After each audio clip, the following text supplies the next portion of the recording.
Tudo bem, pessoal? Bem-vindos ao Gran Cursos. Nessa aula a gente vai trabalhar com a aplicação das normas e os relatórios contábeis de propósito geral voltados para a contabilidade pública, que são temas que toda prova de contabilidade pública, uma questãozinha vai ser sobre a aplicação das normas e os RCPGs, relatórios contábeis de propósito geral. Então, como é que vai ser essa aula? A gente vai trazer a comparação da estrutura conceitual, que eu vou explicar o que é, porque eu vou partir da premissa que você não sabe de nada, está partindo do zero. Vou falar o que é esse tal de MCASP, também vamos partir do zero, explicar o que é isso. E vamos explicar o papel do TCU, porque ele regulamentou, por meio de acórdão, a aplicação das normas. Então, primeira coisa, antes da gente passar os slides, lembrando que você vai ter acesso ao vídeo e aos slides, recomendo que você acompanhe os vídeos com os slides, você que é aluno regularmente matriculado no Gran Cursos, e aí com isso você vai ter um desempenho melhor. Então vamos lá. Primeira parte.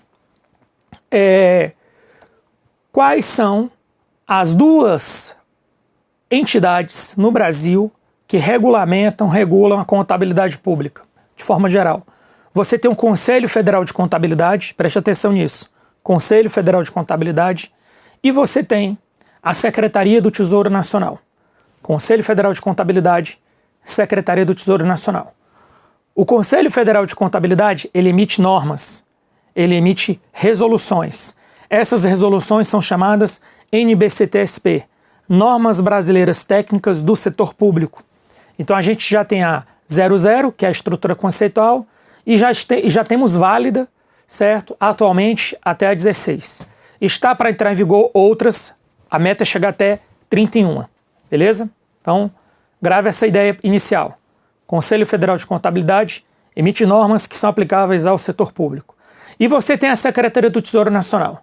A Secretaria do Tesouro Nacional, que faz parte do Ministério da Economia, do Governo Federal, é o órgão central de contabilidade pública no âmbito governamental. Ou seja, ela emite normas que se aplicam à União, Estados, Distrito Federal, municípios. A principal norma, que é emitida de tempos em tempos, é o MCASP, Manual de Contabilidade Aplicado ao Setor Público. Existem várias edições, certo? O importante é que o seu curso está atualizado com base na última edição. Então essa é a primeira ideia. Antes da gente entrar nos slides, eu quero passar uma segunda ideia para você. O que é contabilidade? Contabilidade é uma ciência exata? Não. Contabilidade é uma ciência social aplicada. E eu digo que contabilidade como ciência é uma ciência informacional. Ela gera informações para tomar de decisão. E quando eu falo isso, eu falo tanto para a contabilidade societária quanto para a contabilidade pública. A contabilidade tem que gerar informações. Se ela não gerar informações, ela não está sendo fiel ao seu propósito. E ela tem que gerar informações confiáveis, úteis, válidas para a tomada de decisão. Simples assim. E aí eu pergunto, como é que nós conseguimos materializar uma informação? Que aí vem o gancho do que a gente vai ver daqui a pouco. Nós, seres humanos, conseguimos materializar informações por meio de documentos, por meio de relatórios. Como é que se chama? Aí vem o pulo. Como é que se chamam, como é que é denominado, como são denominados esses relatórios na perspectiva da contabilidade pública, que é a minha disciplina aqui no Gran Cursos. No Gran Cursos, certo? Eu sou responsável pela disciplina, como é que a gente chama, certo? Só não no Gran Curso e fora do Gran Curso. Como é que a gente denomina os relatórios que geram essas informações para tomar de decisão? Olha o que eu vou falar agora. RCPG. Grave esse nome estranho. Relatório Contábil de Propósito Geral. Repetindo. RCPG. Relatório Contábil de Propósito Geral.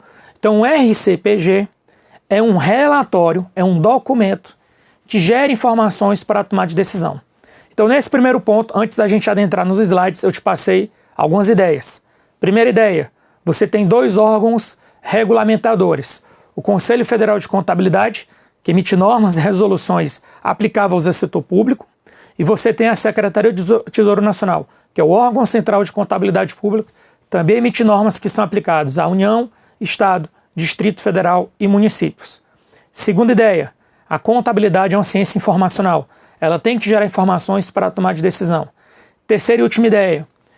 Essa informação ela é materializada por meio dos RCPGs, Relatórios Contábeis de Propósito Geral. Agora vamos para os nossos slides. À medida que a gente for avançando, eu vou mostrando os slides, vou fazendo alguns esqueminhas e você vai completando aí no seu material. Vamos lá. Então esse é o nosso tema dessa aula de agora. Campo de aplicação das normas. E aí, vamos lá. Em 2016, foi introduzida a estrutura conceitual aplicada ao setor público, que serve de norma de referência a partir de 2017.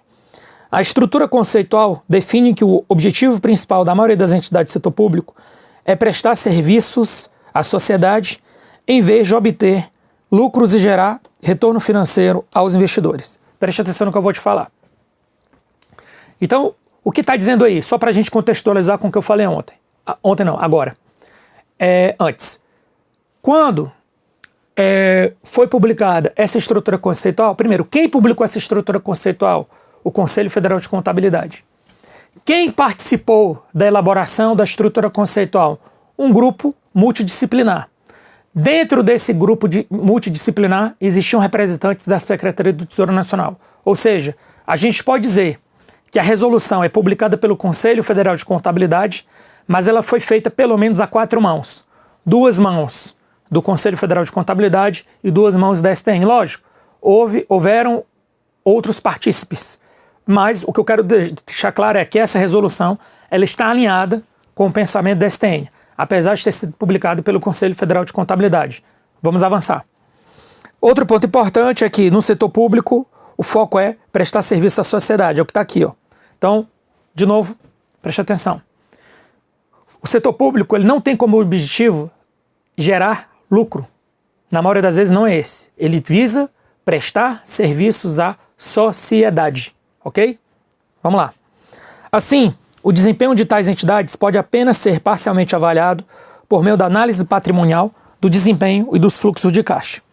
Os RCPGs fornecem informações aos usuários para subsidiar os processos decisórios, isso é que eu já falei, e prestação de contas e responsabilização. Então preste atenção. Os RCPGs, eles são a instrumentalização da informação. Essa informação, esses RCPGs, eles têm 2 grandes objetivos. Preste atenção porque isso cai em prova. Quais são esses 2 grandes objetivos? Fornecer informações para a tomada de decisão. Ponto. Primeiro objetivo, que eu já falei um pouco agora há pouco. Segundo objetivo, além desse, prestação de contas e responsabilização. Ou seja, um gestor, de acordo com o que ele apresentar nos seus RCPGs, informações financeiras, patrimoniais de fluxo de caixa, aquela informação ela serve para prestar contas de como foi o desempenho da entidade e inclusive pode gerar responsabilização daquele gestor responsável por aquelas demonstrações. Não pelo zelo na demonstração, é porque a partir das informações da demonstração você pode detectar eventualmente alguma aplicação indevida de recursos, alguma inconsistência, e isso pode gerar um aprofundamento. Como esses RCPGs, essas demonstrações, são publicadas no domínio público, porque é obrigação que sejam publicadas na internet, qualquer cidadão que tenha o conhecimento necessário pode fazer isso, tá bom? Então vamos avançar. Então tá aqui. Objetivo dos RCPGs: fornecer informações ao usuário para subsidiar processos decisórios, a prestação de contas e responsabilização, accountability. Exemplos de RCPGs, preste atenção. Demonstrações contábeis, balanço orçamentário.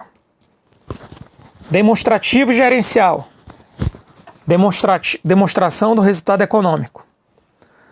Demonstrativo fiscal, relatório de gestão fiscal. Então vamos lá. Eu vou partir da premissa que você também não teve contato com a AFO, Administração Financeira e Orçamentária. Lógico, é bom que você tenha tido contato com a AFO, mas vou partir da premissa que você também não teve contato com AFO ou Direito Financeiro. Existem na LRF, Lei de Responsabilidade Fiscal, 2 relatórios que são obrigatórios. Um já era obrigatório desde a Constituição e outro foi criado com a própria LRF, que é o Relatório de Gestão Fiscal. Então você tem o REL, que é o Relatório Resumido de Execução Orçamentária, e você tem o RGF, Relatório de Gestão Fiscal. Esses dois relatórios que constam na Lei de Responsabilidade Fiscal, eles são demonstrativos fiscais. Vamos voltar para o nosso slide aqui. Demonstrativos fiscais. Só que além dos demonstrativos fiscais, que são esses dois, você tem demonstrações contábeis e você tem demonstrativos gerenciais. Então deixa eu dar uma ênfase aqui, ó. Demonstrações contábeis, demonstrativo gerencial, demonstrativo fiscal. Então, o que é que acontece, pessoal?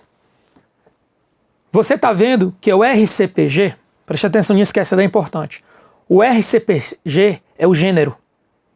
E dentro desse gênero, você tem espécies, que são subdivisões dos RCPGs. Então, o RCPG é o mais amplo de todos. Dentro do RCPG você tem algumas categorias, algumas espécies, que são, por exemplo, demonstrações contábeis. E eu trouxe um exemplo aqui de demonstração contábil. Demonstrativos gerenciais, que é a demonstração do resultado econômico, que tem relação com o sistema de custos no setor público. E você tem os demonstrativos fiscais, que dentro dos demonstrativos fiscais, dentre outros, você vai ter o REL, que é o Relatório Resumido de Execução Orçamentária, e o RGF, Relatório de Gestão Fiscal. Então você tem, dentro dos RCPGs, três, entre outras, mas pelo menos três espécies. E dentro dessas espécies você tem vários exemplos dentro de cada espécie. Então, demonstrações contábeis, você tem várias. Tem o balanço patrimonial, balanço orçamentário, balanço financeiro, demonstração dos fluxos de caixa, DMPL. Isso a gente vai voltar em aulas futuras, certo? A gente tem também o demonstrativo gerencial. Como demonstrativo gerencial, eu vou citar dois. Demonstração do resultado econômico, que tem relação direta com o sistema de custos, e o balancete, que é o balancete gerencial. E dentro dos demonstrativos fiscais, dentre outros, eu citaria o REL e o RGF, tá bom? Então aqui nos nossos slides eu digo para que é que serve o balanço orçamentário. Você pode verificar as receitas arrecadadas, despesa empenhada, resultado primário, regra de ouro. Por meio do resultado econômico, você pode verificar se determinada ação pode ser mantida ou encerrada. Por meio do relatório de gestão fiscal, você pode verificar os limites da despesa com o pessoal, alerta, prudencial ou total, tá bom?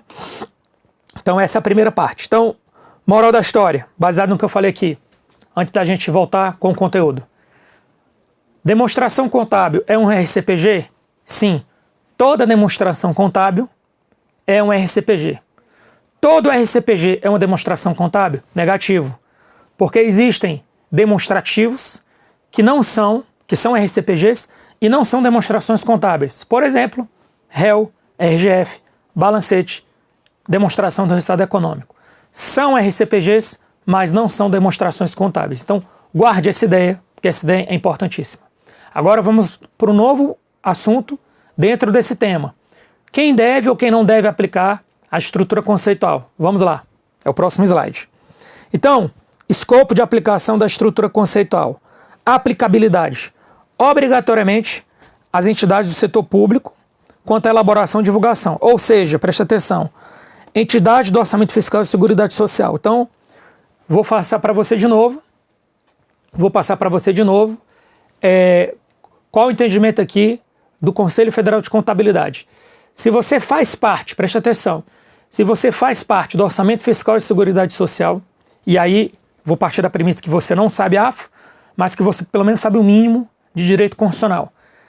Então existem algumas estruturas na administração pública. Tem a administração direta e indireta. A administração direta, ela tem algumas subdivisões. Autarquias, fundações públicas, empresas públicas, sociedade de economia mista. Quem faz parte do orçamento fiscal e seguridade social obrigatoriamente? Toda a administração direta, todas as autarquias e todas as fundações públicas. Além disso, quem mais deve ser incluído no orçamento fiscal e seguridade social? As empresas estatais dependentes. O que é uma empresa estatal dependente? Preste atenção.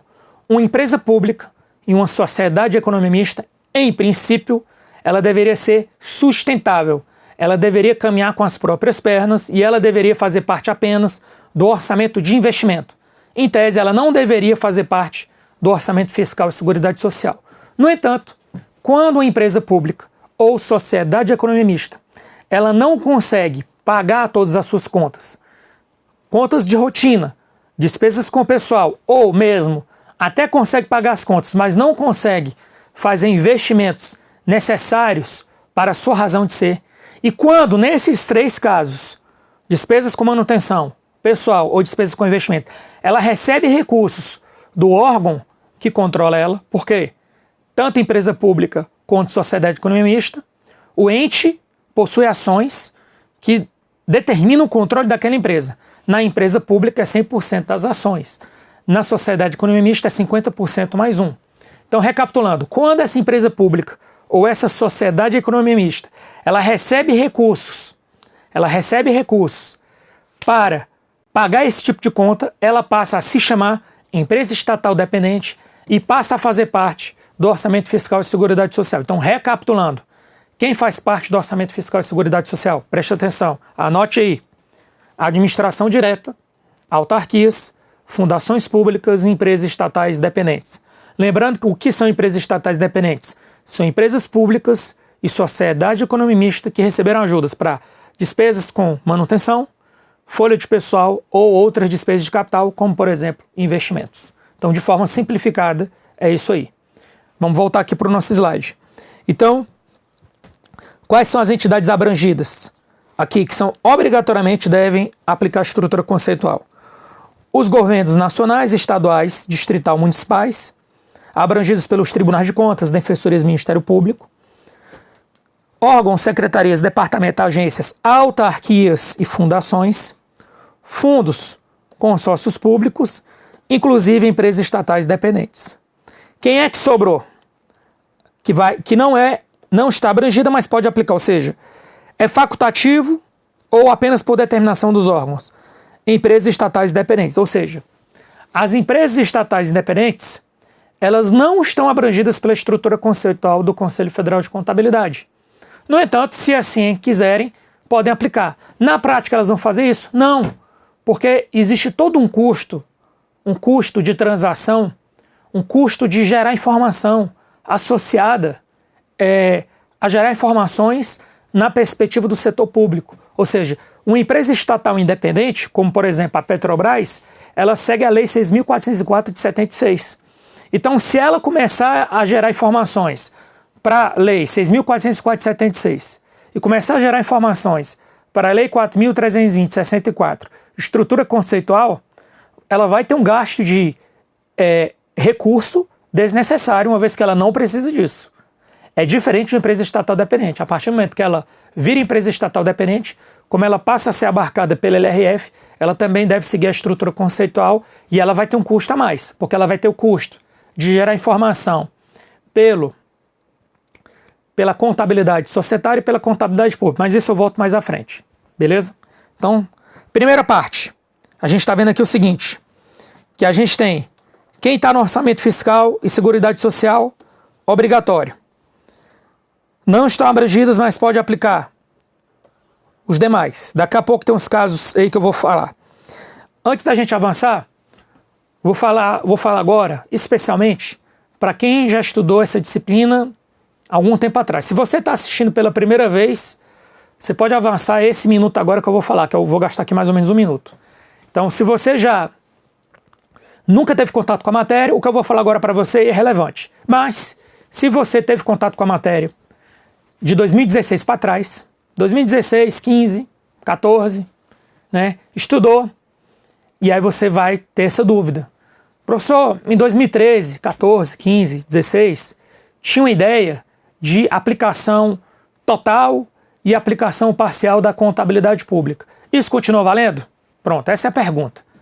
Resposta, não. Não tem mais total ou parcial. Ou você usa obrigatoriamente, e obrigatoriamente enseja o uso total, ou você não é obrigado a usar. Então não tem aplicação total ou parcial. Tem obrigatório, não obrigatório. Então essa ideia mudou. Cuidado com as provas antigas, porque as provas antigas podem ter questões que têm esse entendimento, e aí você vai ficar na dúvida sobre o que eu estou falando agora. Poxa, o professor não citou a ideia de total ou parcial. Essa ideia de aplicação total ou parcial, respondendo, morreu em 2016 com o surgimento da estrutura conceitual. Agora é obrigatório ou não estará abrangida e pode usar se assim o desejar, ou se o órgão de controle determinar. Vamos falar mais sobre isso daqui a pouco. Como eu já falei, o que é uma empresa estatal dependente? É uma empresa controlada. Então, para você ser uma empresa controlada, antes de mais nada, você tem que ser uma empresa pública ou sociedade de economia mista. Empresa pública ou sociedade de economia mista, que recebe do ente controlador recurso financeiro para pagamento de despesas com pessoal, custeio ou capital. Excluído nesses últimos casos, aumenta a participação acionária. Vamos aproveitar esse slide para esclarecer uma coisa. Suponha que você tem uma empresa estatal e ela recebe dinheiro para pagar folha de pessoal. Ela vira uma empresa estatal dependente. Suponha que você tem uma empresa estatal e ela recebe dinheiro do ente que a controla para pagar despesas com manutenção, água, luz, telefone, combustíveis, energia, etc. Ela vira empresa estatal dependente. Suponha que você é uma empresa estatal, você até consegue pagar a folha de pagamento, você até consegue pagar a despesa com manutenção. Porém, você não consegue fazer investimentos. E aí o ente que te controla resolve te dar um dinheiro para você comprar equipamentos, maquinários, fazer projetos que envolvem despesas de capital. Você também vira empresa estatal dependente. E aí vamos para o quarto e último caso. Você é uma empresa estatal, especialmente do tipo sociedade de economia mista. Aquela empresa ela tem, por exemplo, aquele ente possui, por exemplo, 55% das ações e resolve comprar mais 5% das ações que estão em posse da própria empresa. Ou seja, o ente vai aumentar de 55% a sua participação para 60%.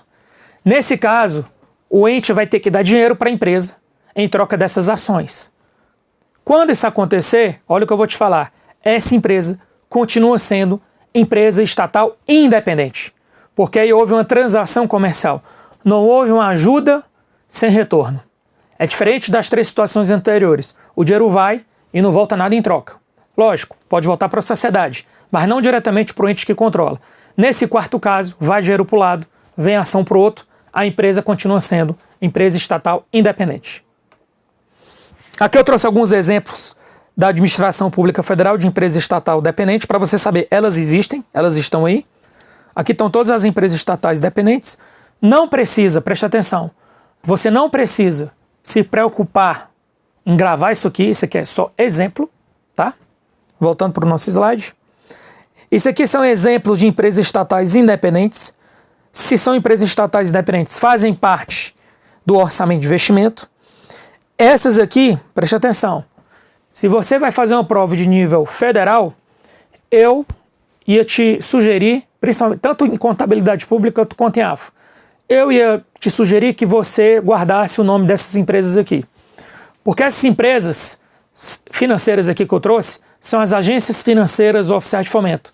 Então na LDO, quando a gente fala sobre política de aplicação das agências financeiras oficiais de fomento, que é uma das atribuições da LDO, é disso aqui que a gente está falando, beleza? Segundo ponto, além das agências financeiras oficiais de fomento, que são essas, por que isso aqui é importante? Porque essas empresas que fazem parte do orçamento de investimento, essas aqui que fazem parte do orçamento de investimento, elas não são aplicáveis a ela as regras da LRF, Lei de Responsabilidade Fiscal. Ou seja, se numa prova cair assim, olha, o Banco do Brasil se sujeita à LRF. Não se aplica. Aí como é que você vai saber disso? Simples, porque a LRF ela se aplica para orçamento fiscal e seguridade social, administração direta, autarquias, fundações públicas e empresas estatais independentes. Como o Banco do Brasil é uma empresa estatal independente, porque ele faz parte do orçamento de investimento, a LRF não se aplica a ele. Então, até nisso também ajuda. Então, no slide anterior, eu falei, olha, não precisa se preocupar em empresa estatal independente gravar nome, desnecessário. No entanto, essas empresas estatais independentes, existem várias outras, tá? São mais de 400. Mas essas aqui, eu recomendaria que você gravasse, porque elas fazem parte da parte financeira. São as agências financeiras oficiais de fomento. Então, você ganha duas vezes. Você consegue associar com uma das atribuições da LDO, que está na Constituição, política de dispor sobre a política de aplicação das agências financeiras oficiais de fomento, e você fica com um exemplo prático quando perguntar se determinada empresa, determinado banco, está ou não sujeito às regras da LRF. Beleza? Então é isso aí. Avançando. Campo de aplicação da estrutura conceitual, tranquilo, essa parte aqui falamos. Agora vamos lá. Pessoal, a gente vai falar agora sobre alguns casos especiais. Então vamos para o primeiro caso especial. Embrapa. A Embrapa é uma empresa estatal dependente. Aí a pergunta é, preste atenção, a Embrapa deve ou não deve usar a estrutura conceitual? Sim, a gente acabou de ver que a Embrapa deve sim, obrigatoriamente, usar a estrutura conceitual porque ela faz parte do orçamento fiscal e Seguridade Social. No entanto, a própria STN, Secretaria do Tesouro Nacional, orienta que a Embrapa, por ser uma empresa estatal dependente, além de seguir a estrutura conceitual, ela também deve seguir a Lei 6.404. Então preste atenção. Então a Embrapa deve simultaneamente atender a Lei 6.404 e a Lei 4.320, estrutura conceitual. Assim, as empresas estatais dependentes são exemplos de entidades que simultaneamente devem atender a Lei 6.404 e a Lei 4.320, estrutura conceitual. Próximo, Conselho de Regulamentação Profissional. No entendimento do Conselho Federal de Contabilidade, os conselhos profissionais são autarquias e, portanto, estão enquadrados na estrutura conceitual. Preste atenção. Quando você se aprofundar em AFO ou direito financeiro, se você chegar nesse grau de aprofundamento, você vai saber e dominar que os conselhos de fiscalização profissional, eles são autarquias, são entidade de direito público, beleza? E são autarquias federais. Apesar de serem autarquias federais, eles não fazem parte da LOA da União. Logo, não fazem parte do Orçamento Fiscal e Seguridade Social. Apesar disso, eles foram enquadrados pelo Conselho Federal de Contabilidade como órgãos que devem aplicar obrigatoriamente a estrutura conceitual. Beleza? Então, guarde isso. Conselhos profissionais devem usar a estrutura conceitual. E serviços sociais autônomos. Os serviços sociais autônomos já tem uma diferença. Preste atenção. Eles não fazem parte da LOA também da União. Também são entidades de nível federal. Diferente dos conselhos profissionais, são pessoas jurídicas de direito privado sem fins lucrativos. Que é o chamado Sistema S. O Sistema S, apesar de serem pessoas jurídicas de direito privado, apesar de estarem fora do Orçamento Fiscal e Seguridade Social, pelo entendimento do TCU, no Acórdão 991/2019, devem usar a estrutura conceitual de forma obrigatória. Vamos ver o que é escrito aqui. O TCU, com base no Acórdão 991 de 2019, determinou que as entidades do Sistema S utilizem as normas contábeis aplicadas ao setor público estabelecidas pelo Conselho Federal de Contabilidade. O TCU admitirá a utilização concomitante da contabilidade empresarial, se assim entender necessário e conveniente a entidade componente do Sistema S. Então, o que é que acontece? A gente tem aqui uma situação diferente da empresa estatal dependente. A empresa estatal dependente é obrigada a usar a estrutura conceitual e é obrigada a seguir a Lei 6.404, que é a lei que trata sobre contabilidade societária. Preste atenção, já o Sistema S, ele é obrigado a usar a estrutura conceitual. No entanto, ele pode usar a contabilidade societária empresarial. Não é obrigado, mas se ele assim desejar, ele pode. Isso é importante porque lembre-se do que eu acabei de falar. Escolher usar a contabilidade empresarial por livre e espontânea vontade gera custos, mas o TCU abriu essa possibilidade do Sistema S, se assim quiser usar, desde que ele não abra mão de seguir e utilizar as normas aplicáveis ao setor público. Isso aqui foi a consulta que eu fiz como pesquisador ao Conselho Federal de Contabilidade. Lembrando que isso aqui resolveu a questão dos conselhos profissionais. Para o Sistema S, ele passou a bola para o TCU, que é o Tribunal de Contas da União. Então, o TCU fez o acórdão em 2019 e resolveu a parada. Sistema S deve usar a estrutura conceitual. E para fechar, STN. A STN, ela está preocupada com o MCASP, Manual de Contabilidade Aplicada ao Setor Público. Então, o que é que acontece? A STN, ela não tem, digamos assim, ingerência direta sobre os conselhos profissionais e sobre o Sistema S. A STN cuida de quem? Administração direta, autarquias, fundações públicas e empresas estatais dependentes. Por que eu estou falando isso? Porque a principal norma da STN é o MCASP, Manual de Contabilidade Aplicada ao Setor Público. Com base no que eu te falei agora, o que é que você pode depreender? Que o MCASP é obrigatório para o Orçamento Fiscal e Seguridade Social, ponto. E o MCASP ele é facultativo para os conselhos profissionais e para o Sistema S. Ou seja, os conselhos profissionais e Sistema S são obrigados a seguir a estrutura conceitual porque eles são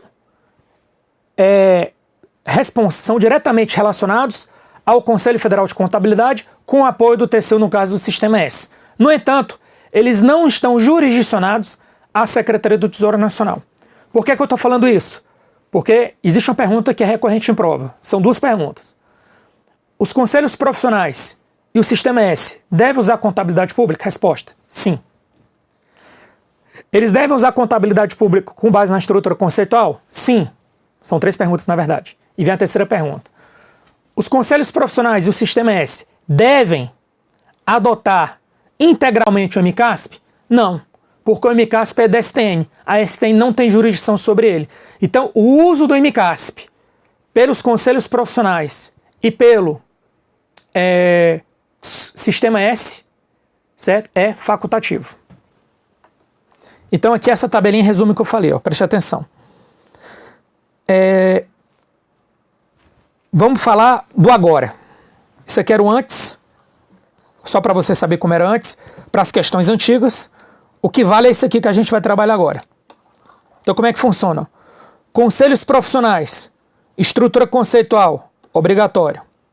MCASP, facultativo. Sistema S, obrigatório.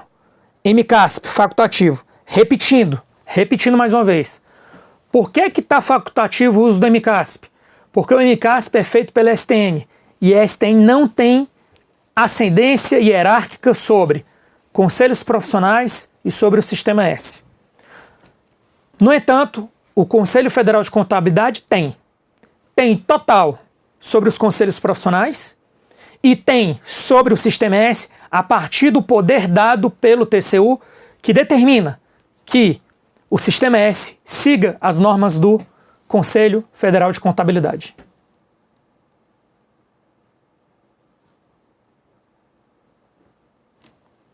Continuando. Vamos fazer as questões agora para encerrar essa aula. Cabe ao Ministério Público da União garantir procedimentos suficientes para prestação de contas e instrumentalização do controle social, sendo a ele facultativa a aplicação integral das técnicas próprias da contabilidade aplicada ao setor público. Falso. Isso aqui não é facultativo, isso aqui é obrigatório. 2. As empresas de capital aberto, que não estão contempladas no orçamento de investimento, mas constam no orçamento fiscal e seguridade social, estão no campo de aplicação da contabilidade pública, verdadeiro, e são isentas das exigências da contabilidade geral, falso. Então preste atenção. As empresas estatais dependentes devem adotar as duas, então é errado afirmar que elas estão isentas da contabilidade societária. Para fechar, mais uma questãozinha. Os RCPGs fornecem informações aos seus usuários para subsidiar processos decisórios e prestação de contas e responsabilização. Verdadeiro. Então a primeira questão, presta atenção. A primeira questão ficou errada, a segunda questão ficou errada e a terceira questão está certa. Ok, pessoal? Então com isso a gente encerra esse primeiro bloco, que é um bloco padrão da maioria dos editais, certo? Fizemos umas questões só de aquecimento, para a gente também se ambientar com o tema. Esse era o meu recado nessa aula de hoje. Até a próxima aula. Fiquem com Deus.